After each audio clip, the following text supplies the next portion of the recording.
Hey, good morning, guys. It's Donald and my trusty sidekick, Mary. and we're here to bring you a morning weather, water, and trail chatter report. And so Mary's going to start off with the water and weather, and then we have a little bit of information about the Smokies. And then I have some across the country type news going on about hiker related rescues and what's going on in the Grand Canyon and why there was 13 helicopter rescues this week and some other information. All right, Mary, go ahead and take it away, my friend. Thank you, Donald. All right, good morning, everybody. Right now in Blairsville, it is 61 degrees and cloudy. We're looking at a high today of 80. It's going to be cloudy early, then we're going to get some peaks of sunshine expected late. There are going to be areas of patchy fog developing later on this afternoon into the evening. Tonight, 55 degrees with a clear sky. Up on Blood Mountain today, we're looking at a high of 72 degrees with areas of fog before 9 a.m. and then a slight chance of showers and thunderstorms between 1 and 3 p.m. Otherwise, it will be mostly sunny with 5 to 10 mile per hour winds and a 20% chance of rain. Then tonight, we'll have a high of 56 degrees, mostly clear, and the winds will only be 5 miles per hour. Water's really good on the trail right now. Do make sure that you top off your water at Hawk Mountain Shelter as you continue to hike because you have a dry spot between there and you won't be able to get water until Justice Creek. That is how it always goes out there, just the way the trail progresses. Up in the Great Smoky Mountains right now, there have been some shelters and campsites with issues with bears. So there's 3 shelters closed in the Smoky Mountains right now. Molly's Ridge, Derrick Knob, and Icewater Spring shelters are closed due to bear activity. And then there's warnings of bear activity at campsites 21 and 86. We did receive a text from a hiker that we have scheduled for a pickup at Newfound Gap next week, and they've asked to change the date of their pickup due to these shelter closings and the campsite warnings for the bears. So they've been affected by it. They're still going to do their hike. They just have to push more miles each day because of it, have to go farther than expected. All right, now Donald, I'm going to turn it over to you, and we're going to talk about some other stuff that we have going on out here right now. Sweet, thank you, my friend. You're welcome. Great job, man. All right, you're welcome. And so every morning I get up, guys, and I open up my computer here, and I punch in hiker news. And so this morning when I punched it in, I'm blown away by how many injuries, how many rescues, how many people are missing and have died from falling from a cliff or just a lot of stuff going on out here. I don't even know where to start because there's so much stuff. But I'm just going to pick this right here. A search launched for hikers swept away in creek near Red Lodge. All right. So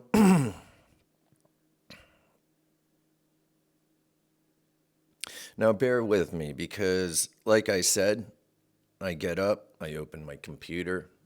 This is really, I'll skim down through a few things, man, and just see what's going on. But I have not actually read this, and I'm just going with it. So in Red Lodge, a search has been launched for a hiker who fell into a creek in Carbon County and was swept away by the fast-flowing water, officials said Monday. The hiker fell into the East Rosebud Creek at Rimrock Lake at about 12:15 p.m. Sunday while hiking the beaten path from East Rosebud Lake to Cook City, according to the press release issued Monday by Red Lodge Search and Rescue.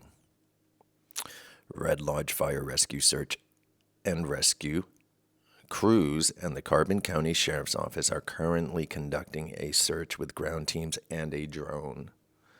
The Yellowstone County Sheriff's Office helicopter is assisting the teams by searching the cascades in the creek just below Rimrock Lake. Red Lodge Fire Rescue Chief Tom Kuntz said it's important to start these searches immediately. We try to do the best as we can, as quickly as we can, but it's a long way up there, Kuntz said. It's a few-hour hike. The incident, which happened about 5 miles into the trail, was reported shortly after it happened by the hiker's companion who alerted a Forest Service trail crew camped in the area.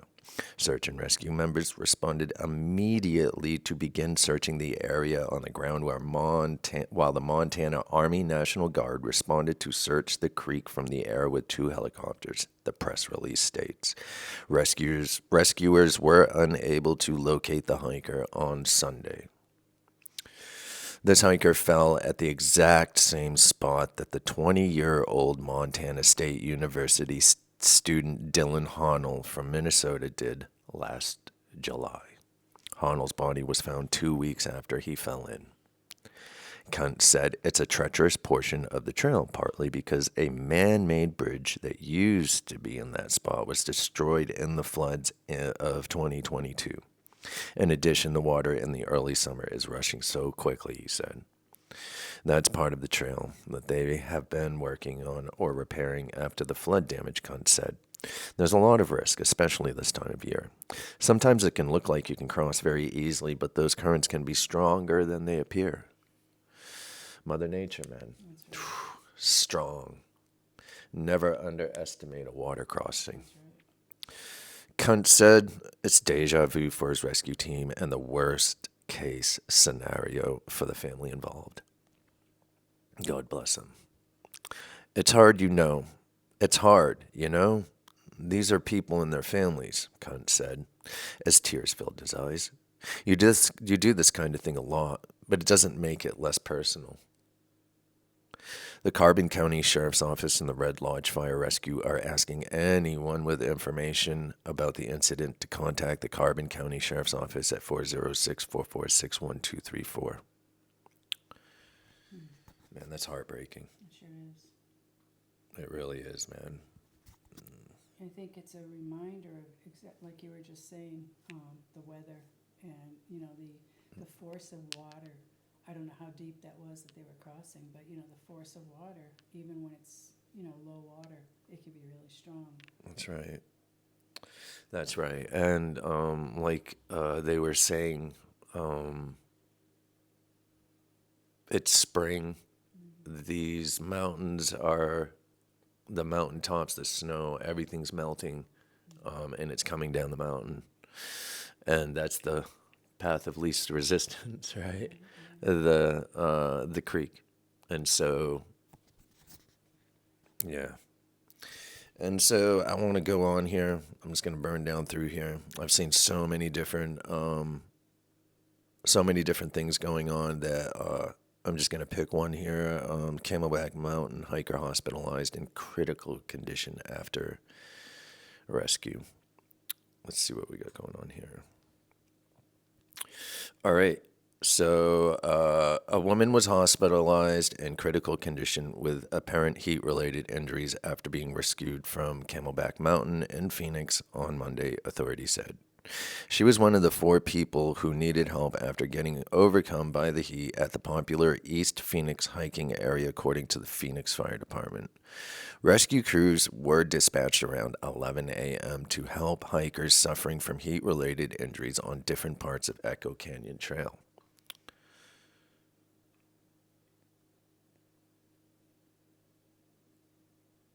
All right, so that ends that one. Let's go back. I saw one that, this is the one I wanted to read right here. So, 13 hikers rescued in Grand Canyon within a week, and authorities have pinpointed a reason, guys. All right, it's not out of the ordinary for there to be search and rescue missions at the Grand Canyon, but 13 in 7 days is pretty much up there, or pretty up there. And that being said, there's actually a perfectly good explanation for all those missions. According to Outside Magazine, the Grand Canyon Search and Rescue Team can average between 1 and 2 missions a day. Those missions include medical evacuations by helicopter, which are typical during this busy summer tourist season. But 1 week in late May, there were 13 18 helicopter rescue missions, according to the magazine. The rescue missions ranged from a hiker with a lower leg injury at mile 35 of the Colorado River to a person suffering from heat-related illnesses on one of the canyon's main corridor trails. The weather elements and injuries is expected. But a construction site? Yes, construction on the famed canyon's Trans-Canyon water pipeline, which stretches 12.5 miles across the canyon. The pipeline delivers drinking water from a spring on the north rim to local hotels and lodges on the south rim. The pipeline was built in the 1960s, and it has required a lot of repairs as of late. A 4-year, $200 million project commenced in 2023, resulting in popular trail closures, thus leading to all those late May rescues, says Grand Canyon Park Preventative Search and Rescue Supervisor Megan Smith. Construction on our pipeline has closed key sections of the main trails that people would otherwise use as routes in and out of the canyon, Smith told Outside, and it's rerouting people into areas they don't normally go, which is causing problems for us. Some of those closures includes the river trail on the canyon floor, which connects hikers to the Bright Angel Trail. The river trail is expected to reopen in October. But those caught off guard about the construction to replace the water pipeline face an unexpected daunting task. It adds another 4.5 miles of distance on the trail with no shade, no water, where temperatures regularly exceed 110 degrees Fahrenheit, Smith says. Others are skipping the detour and simply sticking to the South Kaibab Trail, which is extremely strenuous and also lacks shade and water. You've been warned. So, guys, right now, if you're going to the Grand Canyon, be prepared for longer hikes, water, and no shade. Bring an umbrella. Bring extra water. Be prepared for that hike. You know what I mean, man? Definitely. And so, I mean, if you're with a group of people, one person can carry some supplies, another person can carry some. The strongest people, the women, the strongest women, the strongest men, they carry the heavier stuff. Not weaker, but the people that can't carry so much, they carry the lighter stuff. Be prepared for this, man. And so carry water. I always carry a filter. I never go without my filter, man. My filter is usually with me. Same with my stove and a couple peaks or mountain houses, or like I've said, whatever I've got in the closet here that I can pick through, and then power bars. So, hold on one second. I had another one that I was looking at. Give me one moment, guys.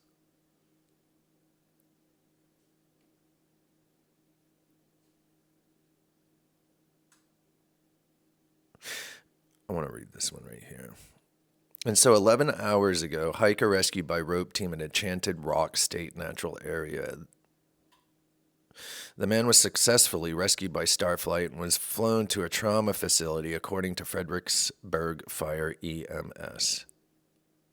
Fredericksburg, Texas. A hiker at Enchanted Rock State Natural Area had to be rescued by a rope team and helicopter on Sunday. In a Facebook post, Fredericksburg Fire and EMS said the male hiker suffered a traumatic injury due to the rigid and high-angle terrain. Fire personnel deployed a rope team to get to the hiker, the post stated. Authorities said the hiker was successfully rescued by Starflight. The man was hoisted into the helicopter and flown to a trauma facility. Enchanted Rock State Natural Area is the site of a massive pink granite dome that's known to attract hikers and rock climbers year-round. The state park includes 11 miles of hiking trail. The park sits along a big sandy creek on the border of Gillespie and Llano counties. It is 18 miles north of Fredericksburg. And so I'm glad he was able to get rescued. Definitely. All right, guys. So I'm going to end it here because my computer is actually dying now and it needs to be plugged in. But there is so much going on out here. especially down there in Phoenix or in Arizona, Scottsdale, the A lot of hot weather going on for sure. well, the Hannah Moody, I believe her name was. She is the one that they found near the trailhead, deceased.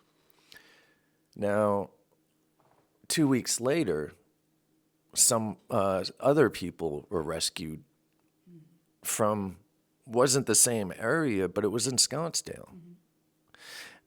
I just realized that when I was sitting there thinking this morning, and I was like, man, that's where that Hannah Moody, she passed away on the trail over there in Scottsdale. I don't remember which one it was, but and then I keep reading more and more, and it's like,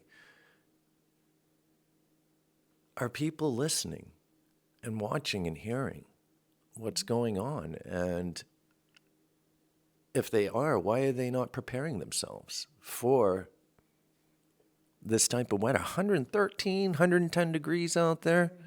It's very hot. And if you don't have shade, that's going to beat down on you, and it's going to affect you pretty quick. Most definitely. It's going to burn you up, and you're going to get dehydrated out there, man. It's just, those are facts. You need water. We're made up of water, man. You know what I mean? We need water. And so I want people to be prepared. And, that's why I read this stuff actually, to make sure that people hear it and they know that this is going on out here. And I don't punch in like hiker deaths or hiker, anything to do with negativity. I just punch in hiker news, and this is what pops up every single time. And so, I mean, there's just so much stuff going on out there. I hope that people are listening and watching and paying attention, and hopefully preparing themselves before they head out into the heat or cold or into bad weather. Please pay attention to the weather and your limitations. It's Tragic. it is tragic.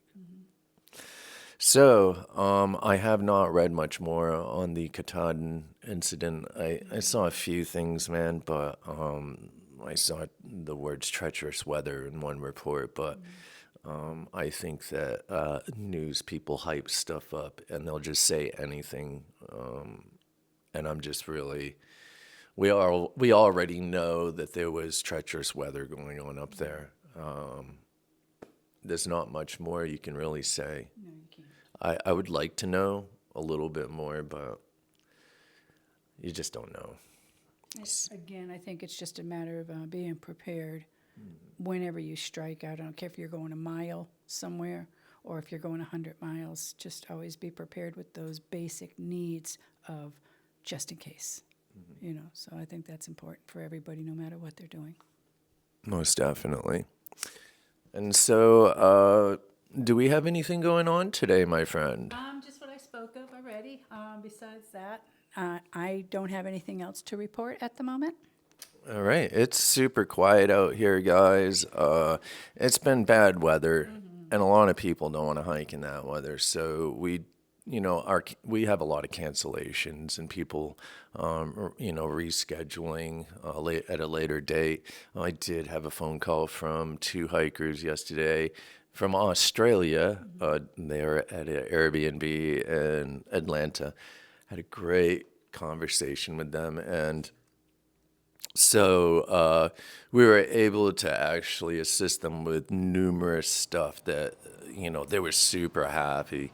We actually were a full service shuttle service. So the hikers actually wanted to, they wanted to mail stuff to Hiawassee. They didn't know that there were people that would actually take their stuff and pick them up and have their gear or their food or their resupply boxes when we pick them up. And so we actually do that. We enjoy this type of hiker. They use us throughout they're trying to do, I think it was, I can't remember. I think it was like 30 days or something they were going to be hiking. I think that they bit off a little bit more than they can chew. They're thinking they're going to be in like Virginia or something, man. And that's 500 miles. And so they've never really, I'm guessing now that they have, just by the way that we talked and I talked to them for about an hour. And so I think that, they're not sure what they can do, but I would say, up past the Smokies in 30 days for new hikers is definitely doable. And so I remember it took me 10 days actually to get to Amicalola from Springer, but I was also withdrawing from stuff. So I laid in numerous spots, pretty much dying, man, and not dying, but I was pretty sick. And so, but I pushed my way on through, and by the time I made it to mile 67-ish, I was feeling really good. But we hiked for 113 days before it got cold and had to go inside. But I was like a new man by the end of my hike, man. But Definitely. yeah. You could definitely see the difference, and it was amazing.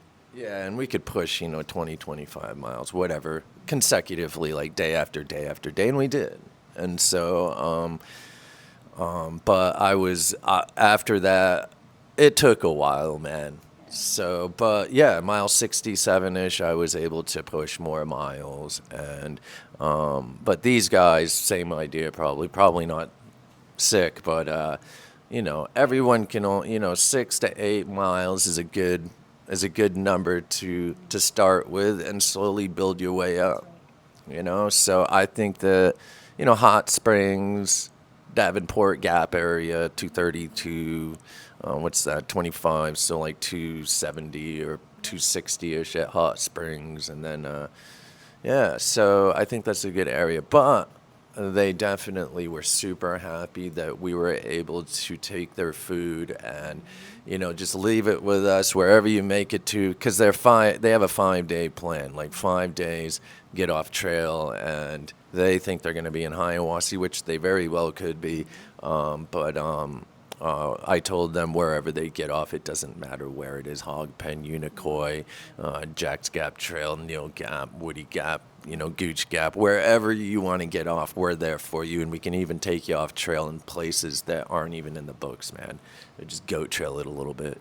The hikers that we deal with, they love the fact that we can be an all-inclusive shuttle service. They don't have to worry about, shuffling their food here, shuffling their supplies there, that they know that upon, when we meet them or prior to, it's like, hey, we need this. Okay, sure, here we come. They don't have to worry about any other places and stops, and we have it covered all in one. I've had many conversations, and I know you have too, stating that they really like that about our service. Yes, definitely. And so we don't do the slack packing thing. We will if the people are down at like a hotel and they're leaving their stuff there. We do not like to carry people's backpacks all day. It will take up room. And we do run ride after another, so when we drop someone, we're going directly to another ride. We don't want any mistakes, someone taking someone else's, whatever it may be, or just they end up, needing. It just becomes a mess when you do that type of stuff. So we don't mess with it at all. But what we do is pick people up and drop them off every single day. We will do that, man. And we will hold items for when we have a scheduled pickup, meaning we'll hold gear and stuff, man, but we're not going to hold it for your hike for the day. What we do is if you have items that you may need somewhere along your hike and you want to call us and you need that item, we'll do that. That way we can, it's not, and then we have to schedule the drop off in, so, and then we'll drop the item off. We'll go ahead and grab it from our little area, our storage area, and bring the item. But yeah, no slack packing unless you are at a hotel leaving your stuff, man. Yeah. Or we have a minute to drop the stuff, but not usually. So, that all being said, I think that's about it for today, guys. We're going to actually do some stuff today and get some. I want to go up to Mountain Crossings and hang out for a minute and just see the crew, and then possibly get into town. Not sure. It's a slower time, so we can kind of flounder a little bit, eh? Yes, definitely. All right, guys. If anyone needs anything at all, give Mary and I a call. We're here for you. Don't hesitate to ask for something. All right. I'm good. Thank you very much. One love, guys. Peace. Thanks.